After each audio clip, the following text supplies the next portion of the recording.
Hello students, इस video में आप देखने वाले हैं गॉस का डाइवर्जन प्रमेय किसे कहते हैं, है ना। या गॉस के डाइवर्जन प्रमेय को देखने का प्रयास करेंगे। ठीक है, तो गॉस के डाइवर्जन प्रमेय क्या होगा।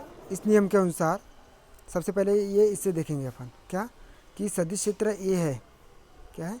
सदिश क्षेत्र ए का जो डाइवर्जन है उसका आयतन समाकलन जो होगा, है ना, ट्रिपल इंटीग्रेशन डी वी, वो उस सदिश के पृष्ठीय समाकलन जो होता है double integration S D S के क्या होगा, बराबर होगा, है ना। मतलब कोई भी सदिश ए है ना।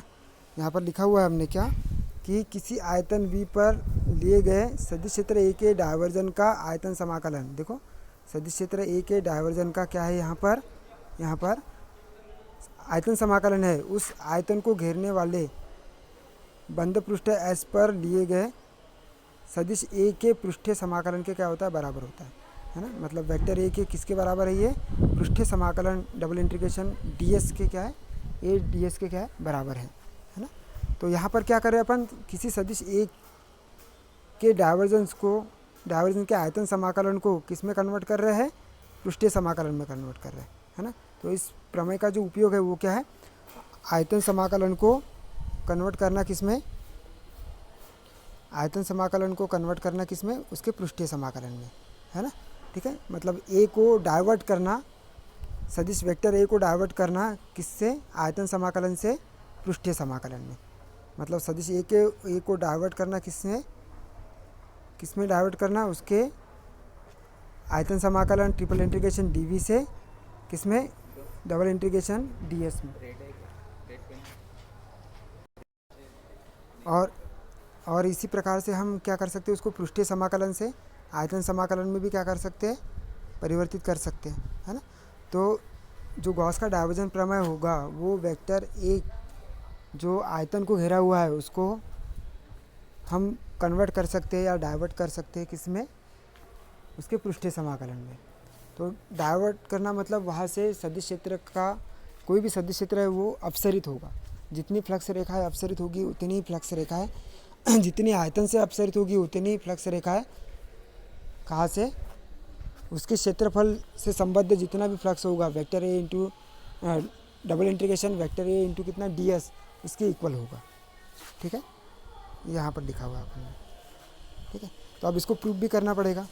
तो ये कोई एक पृष्ठ है जिसका क्षेत्रफल कितना है, एस है। ठीक है, उसका क्षेत्रफल कितना है, एस है। तो चित्र में देखो, पृष्ठ एस द्वारा घिरा आयतन कितना है, वी है। तो यहाँ पर एक पृष्ठ लिया है जिसका क्षेत्रफल एस है और उसके द्वारा घिरा हुआ जो आयतन है वो कितना है, वी है। तो इस आयतन को कितना, पृष्ठों S1 S2 द्वारा घिरे अल्प आयतनों कितना V1 V2 में क्या कर दिया जाए, बांटा जाए। तो एक का आयतन कितना V1 हो गया, एक का आयतन V2 इस क्षेत्रफल का, दूसरे का कितना हो गया V3, फिर V4, V5, V6, V7, ऐसे इसमें VI के रूप में, आयव्यय आयतन के रूप में यदि बांट दिया जाए, है ना, तो आयव्यय आयतन से सदिश एक से अपसरित जो फ्लक्स है वो कितना हो जाएगा, अपसरित फ्लक्स मतलब विद्युत फ्लक्स रेखाओं की संख्या। तो इसको अपन क्या लिखेंगे, फ्लक्स की वैल्यू कितनी होती है, phi equal to double integration A into कितना होता है, ds के रूप में होता है ना। तो इसी को अपन क्या लिखेंगे, डबल इंटीग्रेशन ए इंटू कितना ds के रूप में लिखेंगे, यहाँ पर लिखा है हमने। तो यहाँ से हमने क्या किया है, ये आयव्यय अवयव से सदिश ए का अपसरित फ्लक्स कितना लिखा है, डबल इंटीग्रेशन ए इंटू कितना ds के रूप में लिख लिया, है ना। तो इस पृष्ठ से जितना भी फ्लक्स निकलेगा उस सदिश का वो कितना हो जाएगा, double integration A into ds हो जाएगा, है ना। ठीक है, अब सदिश क्षेत्र के डाइवर्जन की परिभाषा से बात करते हैं। तो सदिश क्षेत्र वेक्टर ए का डाइवर्जन क्या होगा, डाइवर्जन जो होगा वो क्या होता है, ये प्रति एकांक आयतन से vi लिखा है, इसका आयतन कितना होगा, एक। तो प्रति एकांक आयतन से अपसरित होने वाला कुल विद्युत फ्लक्स होगा, या कुल सदिश क्षेत्र का फ्लक्स, या सदिश क्षेत्र के जो भी एक सदिश राशि होगी उसके जिसको अपन बोलेंगे सदिश क्षेत्र का जो फ्लक्स होगा, फ्लक्स मतलब वो फ्लक्स रेखा है, सदिश क्षेत्र की क्या फ्लक्स रेखा है उसके इक्वल होगा। तो डाइवर्जन ए आई को अपन क्या लिख सकेंगे, आयव्ययन के लिए बात करते हैं। तो डबल इंटीग्रेशन कितना लिखेंगे, double integration A into D S upon में कितना वी आई, क्योंकि ये एकांक आयतन वी आई से अपसरित होने वाली कुल विद्युत फ्लक्स की रेखा या जो विद्युत या जिसको अपन बोलेंगे सदिश क्षेत्र की फ्लक्स की रेखाओं को प्रदर्शित करेगी, है ना। अब वी आई का गुना इसके साथ में करेंगे, ठीक है।